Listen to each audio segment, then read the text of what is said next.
Assalamualaikum warahmatullahi wabarakatuh. Hari ini saya akan membuat video untuk tugas geografi kelas 10 bab 1 yang membahas tentang aspek, objek, dan konsep geografi.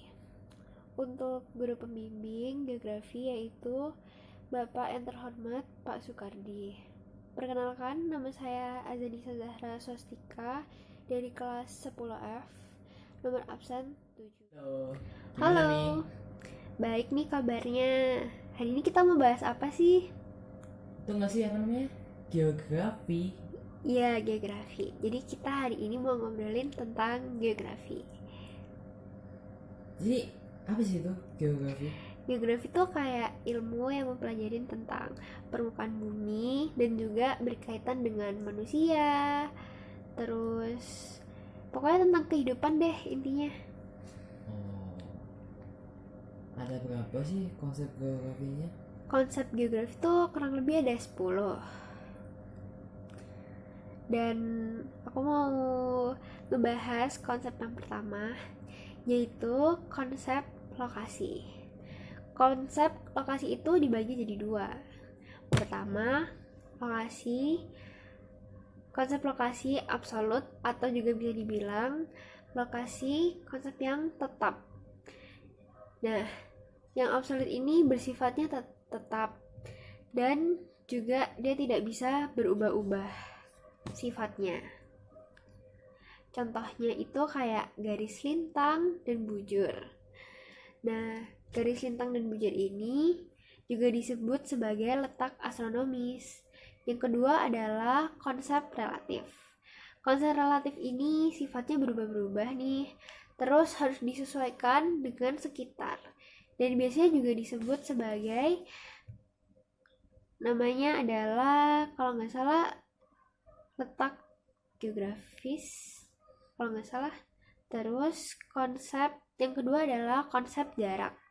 Konsep jarak ini sifatnya berubah-ubah dan dia harus tergantung pada jaraknya. Contohnya itu kayak ketika kita naik gunung atau juga kayak kita saat naik angkutan kayak gitu-gitu. Oh, berarti kayak kalau kita naik angkutan umum gitu, gak sih yang tergantung jaraknya? Kan Iya, kalau betul makin jauh banget. biasanya tarifnya makin mahal.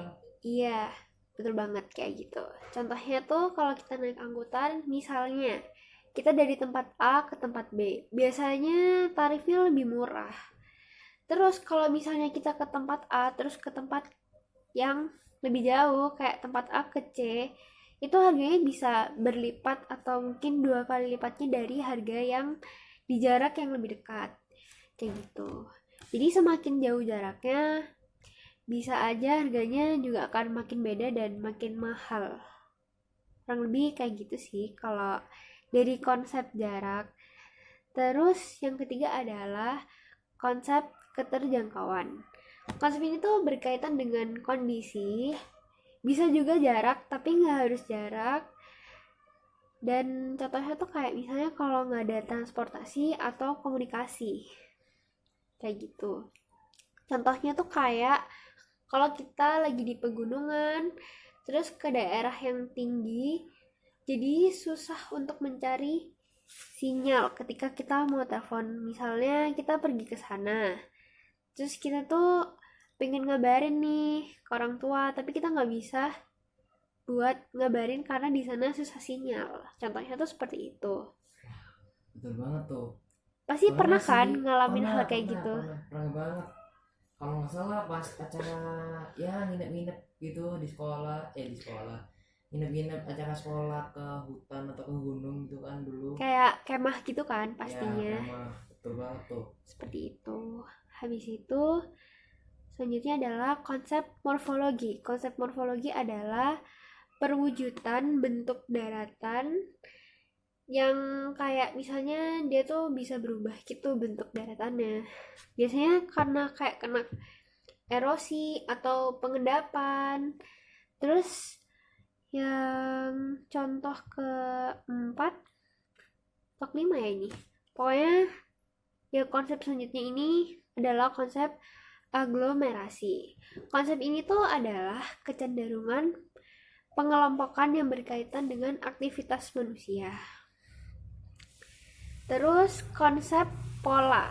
Konsep pola ini berkaitan dengan fenomena dalam ruang bumi. Selanjutnya konsep interaksi.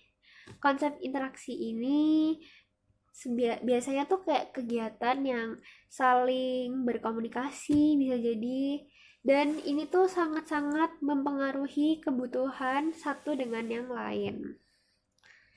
Selanjutnya konsep nilai kegunaan. Nilai kegunaan ini suatu tempat yang memiliki kegunaan dan bergantung pada kebutuhan manusia atau penduduk yang bersangkutan. Contohnya apa sih? Contohnya adalah misalnya gini, kamu misalnya lagi bosan nih, tinggal di rumah aja, terus kamu pingin mencari suasana baru, kayak misalnya kamu jalan-jalan ke gunung, atau mungkin kamu nyari tempat yang dingin, yang jauh dari kota atau keramaian, kayak gitu. Terus konsep diferensiasi area. Ini adalah suatu perpaduan unsur yang menjadi suatu ciri khas pada wilayah tersebut. Dan yang terakhir adalah konsep keterkaitan keruangan. Adalah derajat yang keterkaitan persebaran atau pada fenomena dengan fenomena yang lain di suatu tempat. Sekarang aku mau bahas tentang yang objek. Objek ini tuh biasanya lebih kelihatan seperti sesuatu hal yang mungkin lebih objektif. Ya kan? Pasti kayak gitu kan? Ya. Dan pada objek geografi ini itu dia dibagi menjadi 2. Yang pertama, material geografi yang meliputi atmosfer. Kamu tahu nggak sih atmosfer itu apa? Atmosfer. Mungkin kau pernah dengar pas kapan Pernah mungkin? sih dulu SD ada ya atmosfer, tapi lupa. Jadi atmosfer itu adalah lapisan gas yang menyelimuti bumi. Dan yang kedua itu adalah litosfer. Mungkin kamu belum pernah dengar litosfer itu apa.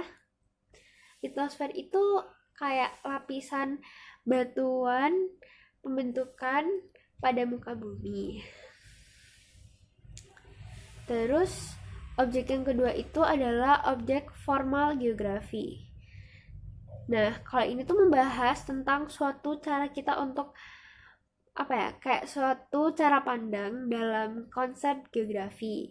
Dan biasanya tuh meliputi beberapa aspek kayak keruangan, kelingkungan, kewilayahan, dan juga waktu. Dan yang terakhir adalah geoaspek. Menurutmu aspek itu apa sih? Aspek menurutku itu unsur atau hal yang bakal terjadi. Ya sesuatu lah yang mungkin terjadi atau mungkin sudah terjadi, itu kurang lebih seperti itu. Aspek geografi itu ada 2. Yang pertama aspek fisik. Menurutmu fisik itu kayak gimana sih?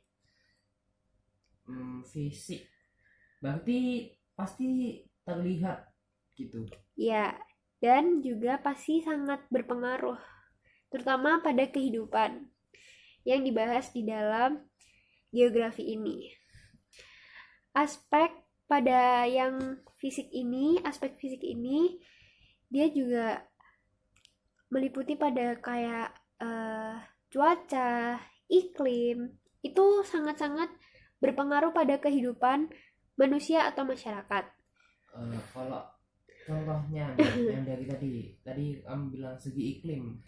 Segi iklim itu misalnya kayak gini.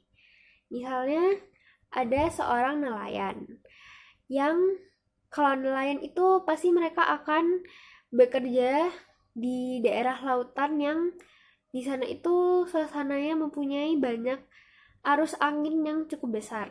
Oh iya. Jadi nelayan ini tuh memanfaatkan arah angin di malam hari dan nantinya tuh di siang harinya mereka kembali ke daratan.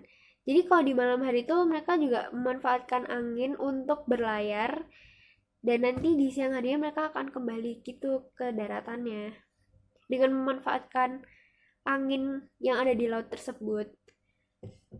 Terus yang kedua adalah vulkanisme. Vulkanisme ini kayak vulkanik. Mungkin kau pernah dengar vulkanik? Iya, iya.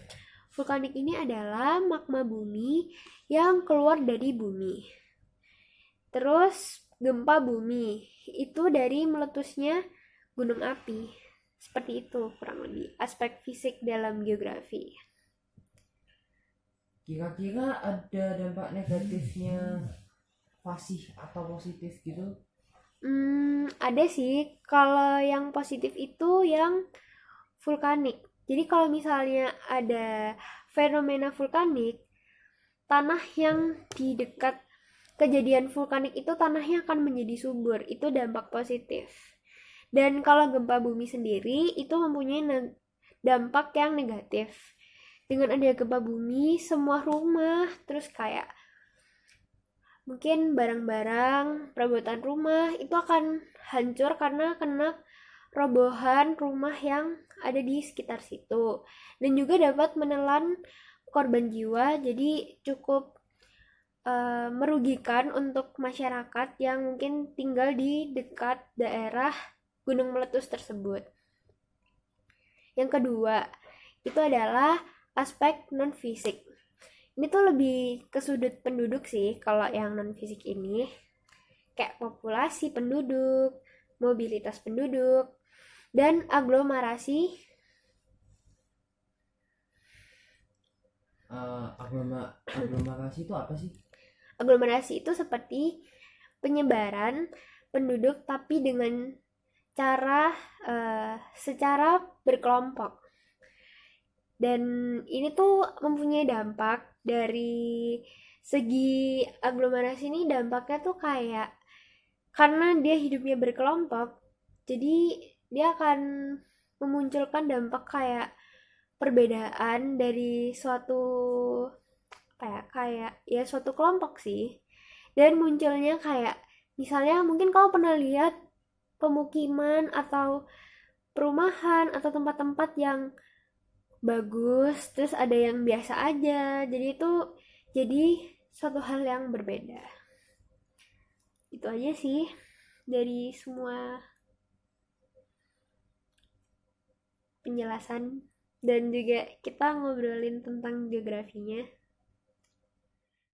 Sekian dari penjelasan kita berdua dan semoga kita semua diberi kesehatan dan juga ya hal-hal yang baik datang ke kita.